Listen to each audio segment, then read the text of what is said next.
It's already the first Saturday in the month of February, the year 2024. Indeed, like someone told me that the year 2024 seems to be in a hurry. And what a time to be alive. We must thank God Almighty for keeping us alive. Welcome to your program, Security Watch Africa, and only on this channel, the Africa Independent Television. My name still remains Patrick Abambo. On this program, we'll bring you that information you need to keep your life safe and secured. Welcome to the program today. Yes, first of all, I want to comment that a new sheriff has just landed in the Federal Capital Territory with the promotion and posting of a commissioner of police, a new commissioner of police for the Federal Capital Territory, talking about CP Bernard Igwe. CP Bernard Igwe is a man who has proven to be an anti-crime fighter, and really we expect that the criminals in the Federal Capital Territory would take off, or their life will be taken from them, because he's a strong fighter, and he hates crime. And so we wish him well as he takes over the charge in making sure that the Federal Capital Territory is safe. I guess this is a response, like somebody also reminded me, to the report we did 2 weeks ago and last week comment, the need to bring sanity to the Federal Capital Territory. So it's kudos to the Nigerian police for making this right choice, really, and we wish him well. Yes, I must also say that though sadly within the week also, there were terrible and disturbing news across the country with kidnappings.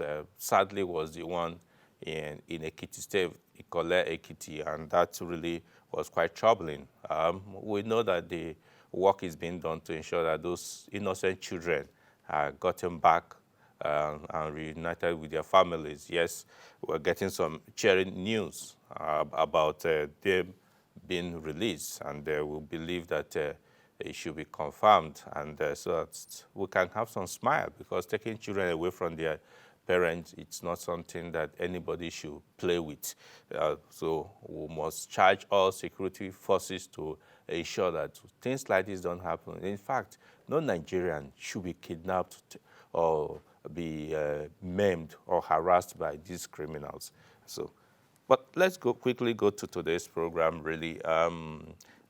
Some weeks ago, the Chief of Army Staff, Lieutenant General Taoreed Lagbaja, visited the southeastern states and under 82 Division. One of the places he visited was Ebonyi State, where he went to Nkwagu military cantonment and addressed the troops there. Sit back as we bring you this report by Shuli Daniels.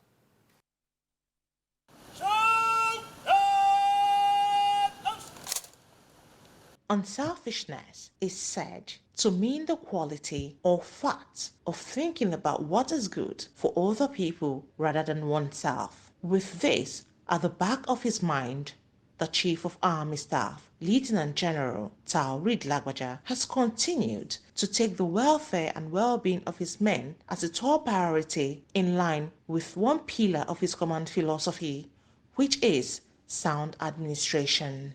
During his recent visit to the area of responsibility of 82 Division of the Nigerian Army at the Ugwago military cantonment in Ebonyi State, he informed the troops of what the Nigerian Army under his leadership is doing to ensure that their welfare is being taken care of. Here this afternoon, as part of my familiarization visit to formations and units of the Nigerian Army. Since I took over, I've taken time out to go to other units and formation, and today it's the turn of 82 Division. So I want to charge you, soldiers, and encourage you that you must remain disciplined, you must remain dedicated, and you must remain loyal to our Constitution and the government of the day. Is that clear? Yes, sir. The Nigerian Army is being transformed. The Army leadership is doing a lot to ensure renovation of accommodation and provision of essential welfare support to you troops and your family. And the government is doing a lot as well in terms of your welfare. You know the issue of group life assurance for those of you who live in the barracks and you live side by side with the families of our departed colleagues. They have not been paid the group life assurance for many years. The government is looking in our direction now, and the president has approved funds to clear the backlog. Also, we are expecting modern equipment to make your operations far easier than the way you conduct them now. So I want to ask that you redouble your effort, that you must remain dedicated, and you must remain disciplined. The GOC, while in Enugu, has briefed me about the challenges that confront you. The dilapidated nature of the accommodation, the challenge of inadequate A and B vehicles, and other combat enablers. We will look into these challenges and address them as quickly as possible so that you can continue to do what you are doing and do them better. To commemorate his visit to the cantonment, the Chief of Army Staff commissioned a completed project. I, Lieutenant General T.A. Lagbaja, the Chief of Army Staff, hereby commissioned the new squadron office for officers of our 24th Support Engineer Regiment this day, the 9th of January 2023, to the glory of God and the benefit of humanity. I can't hear you. It is obvious that to build a committed and professional soldiers, there is need to consistently improve on their welfare as a highly motivated force will strive to protect the nation and its citizens. Shirley Daniels, Security Watch Africa, Abuja. Welcome back. To find out how the Nigerian Armed Forces is gearing to ensure that Nigerians are safer and the territories of Nigeria is protected, we had an exclusive interview, colleague chat with the #1 military officer in Nigeria, talking about the gentleman but the very direct and upright officer, talking about the Chief of Defense Staff, General Christopher Gwambi Musa. We had an interview with him to find out what is the Armed Forces of Nigeria doing with all the news of insecurity in Nigeria. Sit back as we bring you this interaction with the Chief of Defense Staff. We want to first congratulate you on your appointment. Of course, the last time we spoke with you, you were the theater commander. Yes. Today, by the special grace of God, you are here. But let's start. When you got the announcement of your appointment, how did you feel? What came to your mind? Yeah, it was thrilling. It was thrilling. It was very exciting. And I know it could have only been God that would make that possible. I mean, just leaving the theater, come back as the Infantry Corps Commander and then the Chief of Defense Staff. I mean, it's only good. And I'm ever grateful to God Almighty. I'm ever grateful to the President for considering me worthy and for Nigerians for all the support, because I'm sure if I didn't have the support of Nigerians, it would have been possible. It was their support that made us succeed in the Northeast, and I'm sure that those things propelled us to where we are today. Okay. So we're ever grateful. Okay. I'm sure that when you came before the Commander-in-Chief, he must have told you what is in his mind. Yes, what clear. charge did he give to you? Two things. First, security. Secondly, the South-South, so that we have an increase in our oil production. And those are the two mandates, and that he wants us to also work together as a team. He doesn't want to hear stories about fighting and all this, and I'm sure we've been able to address those issues. The issue of security is work in progress. Over time, there's so much impunity in the system, and so that's why it's not something, it's not like a switch where you put it on and you say it's off and it's gone. No, you are dealing with people that have benefited from crime, acts of criminality. There are a lot of people that leverage on that for them to be considered as so-called opinion leaders and stakeholders, and so they wouldn't want those things to end quickly. And so they'll be working, and then while we are also working, but we're happy that things have taken shape. They'll continue to take shape. We're just about 7 months in process. We're doing everything possible to ensure that we have peace in Nigeria. Yeah, because that will have, this will have brought me to the next question, which is how it has been so far. We know that you have been very busy moving up and down. You came out with a leadership concept, which you believe will help to drive the whole thing. And you try to bring in new foundation that's talking about changing how it used to be. How far has it gone, and how is it going? It's picking up very well. We're in a democratic setting now. Everything's about the people. And the current challenge is also about the people. And that's why my concept is people-centric. Because if the people are with us, we will succeed.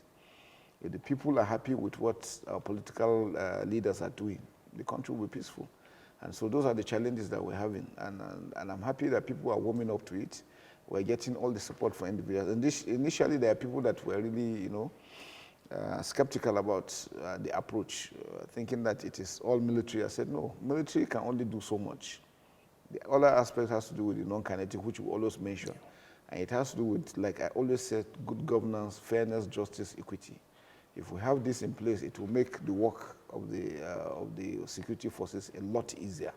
When people are happy, when people are employed, when people are not hungry, they will contribute positively, and then the country will benefit from it. Yeah, country benefiting is also throwing up some challenges because in the last quarter of 2023, it seems Nigerians are crying about insecurity. Even recently, what is happening in Ekiti, just yesterday, the news that came out. Like I said, criminals that are benefiting from this will not want it to end.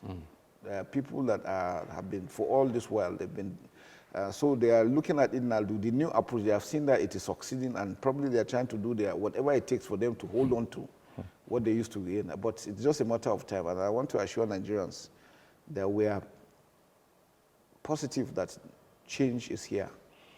All those ones, it's like they say, only a foolish fly will follow a coffin to the grave. Things have changed. People should understand that it is not business as usual. We will not allow any criminals to go free. We will come after them wherever they are and whatever it takes. And I'm happy I'm getting the full support, backing from the president, who has told us directly that whoever it is that is a part of this acts of criminality, we must bring them to book. And I'm happy with that, and that has given us the impetus to continue to do what we're doing. As members of the armed forces, our jointness is never in doubt. We work we discuss on a daily basis. We monitor what our commanders are doing, what our troops are doing on ground, and we make sure that anybody who errs faces the music. So we do not hide anybody. We want to remain very professional. Yeah. Talking about jointness, having followed you right from as a lieutenant colonel, right in Bayelsa up till now, you have always insisted in synergy among the services, even the civil police, bringing them on. But it seems that today the military is in almost all the states of the Federation. Are you worried with what is happening? Yeah, it's a situation. If you notice what is going on here is going on in other places too. So it's not only Nigeria. The insurgents, the terrorists, the bandits, and all these things, they're all over. And so it means we have to have concerted efforts in dealing with them. We understand that when you have a joint operation, it makes it a lot easier because everybody has what to present, what is bringing to the table. And that is key, and that's critical to our success. We don't want to look as if it is only the armed forces doing this no. We wanted to understand that Nigerian security forces are working decisively, they're making results, and wherever we make mistakes, like the Tudunbiri issue, we own up to it and we make amends. You mentioned also the Tudunbiri issue because I was coming to that. I know you were quite saddened there. Visibly, we were disturbed and you didn't like it. How can this be prevented so that? No, it's like I said, it's work in progress. There are some things that are beyond you as an individual. Yes. You are dealing with machines. Machines could make mistakes. You are dealing with weather. Sometimes you even fire the missile. Something happens that it goes the wrong way. So, but what we are taking steps we are putting in place is now we are training more with our personnel jointly so that we avoid such mistakes in future. And wherever it happens again, we'll take measures in it. And we assure Nigerians that whatever it was that happened was a mistake. It was never deliberate. Nobody will target. We are meant to defend and protect our citizens, not to harm them. Yeah, all the joint task forces or the joint operations in the country is domiciled under your control, direct supervision. Yeah. How will you rate what they are doing so far? I'm sure I'm talking this relating with the allegation by a clergyman in Plateau that the military supervised the killing of some people. It is really very sad. Well, the Plateau issue, the news I got is that this side A is saying we are siding the other, and the other side is saying we're saying, which means we're neutral. If only one side was saying we're siding there, which means there's a problem, and that's why I would have gotten worried. We are political. Whenever we see it, we deal with it decisively how it is, based on what we're seeing on ground. We don't take sides with anybody. We only go in after criminals, so whoever the criminal is, whether it's on side A or side B, or side A and B, we'll deal with it. Okay.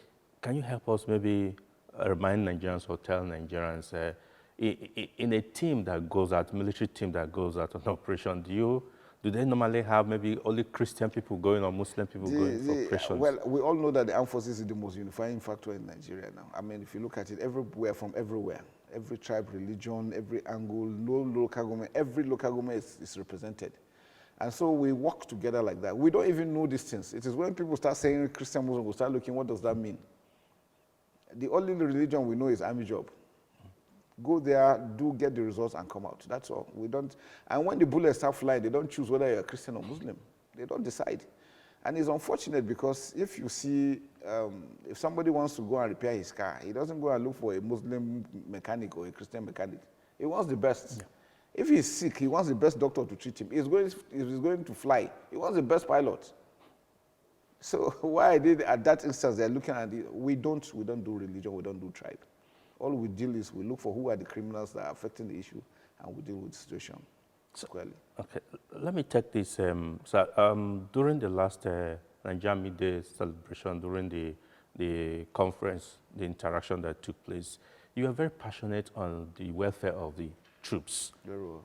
What is happening to the welfare of the troops of the armed forces of Nigeria? I'm very happy. The president has actually listened to our complaints on the issue of the need to consider the welfare of one troops. So one, you've never heard of any complaint or anybody saying he's not been paid his salary, he has missed his RCA or what. We have made sure that those ones are gone.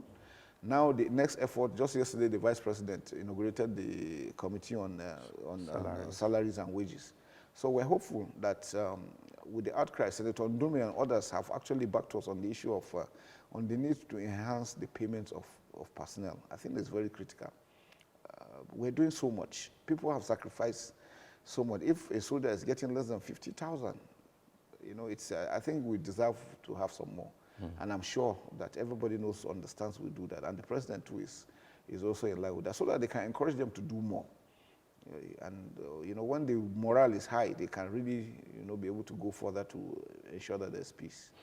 One thing at that forum, one thing I took very personal, which you said so and touched me, was that you didn't miss word when you were telling commanders to care about their welfare, even as the government is doing about commanders caring about welfare. Definitely. Like I tell you, you saw what we did in the Northeast. Yeah. It is because we're there for the troops. We visited them to their locality, to where they stay.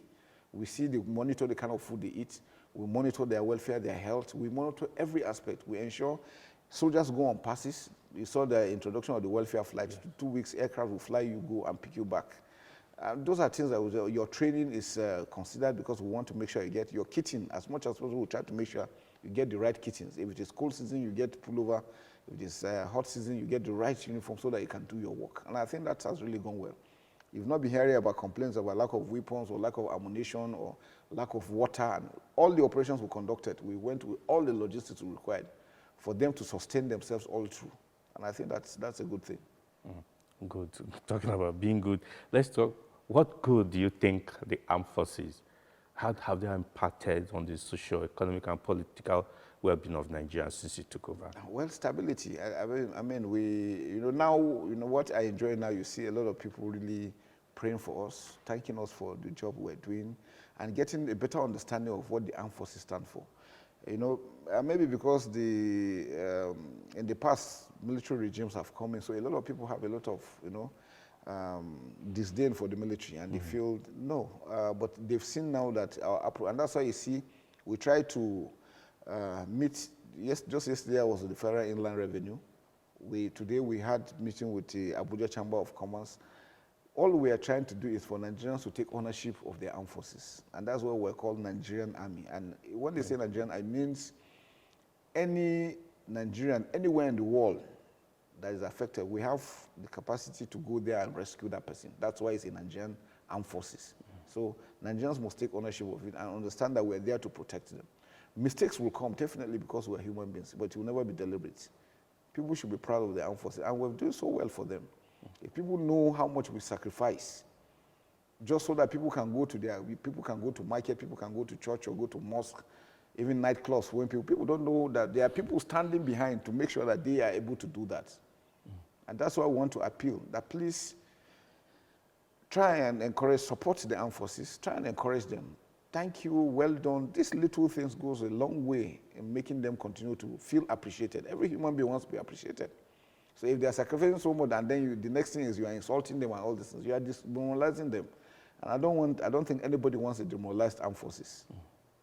Just before stepping into your office, we saw on television one of the armored personnel carrier of one of the services being stalked on the road, preventing them from going for either rescue mission or whatever. Yes. How important is this that infrastructure should help for security? Fantastic. I told you, in the Northeast, sometimes a distance of 10 kilometers will take you almost 6 hours. Yeah. Because if you make a mistake and step on IED, you are gone. So you have to come down and cover the road, scanning all through together, because the roads are not good. If we have good roads, reinforcement, logistics, all these things, casualty evacuation, will be a lot easier. And it will make it difficult for even the terrorists or the criminals to move around quite easily. But they are leveraging on the fact that the terrain is tight. For you to move takes a long time, and it's difficult. It's a very difficult terrain.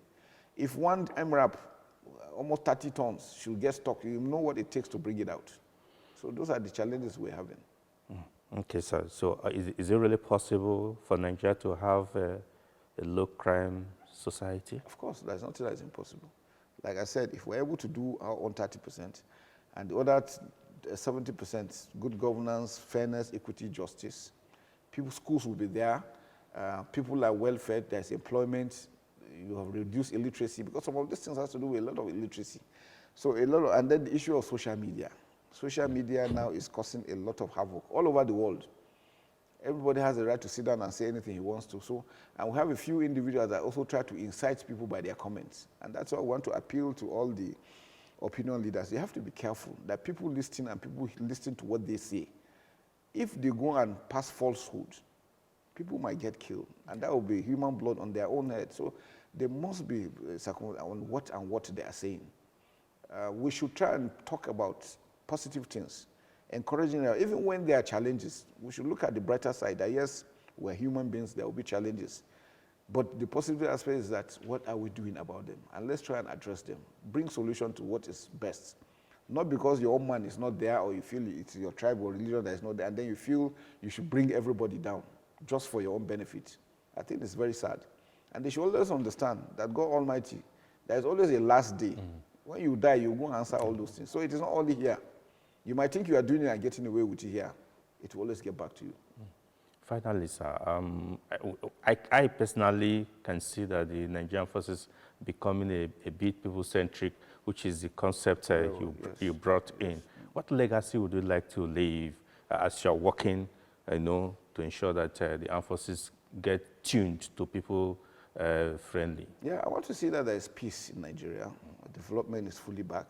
Everybody goes without being molested. I mean, when we were junior officers, we used to travel at night. It was the best time to travel. I want to see a Nigeria where our armed forces are well respected, well appreciated. And the armed forces also that is always there to assist Nigerians in whatever ways to draw to win. And then want to see a Nigeria too that our political leaders also doing the right thing, making sure that we are progressing and we are developing just the way we are.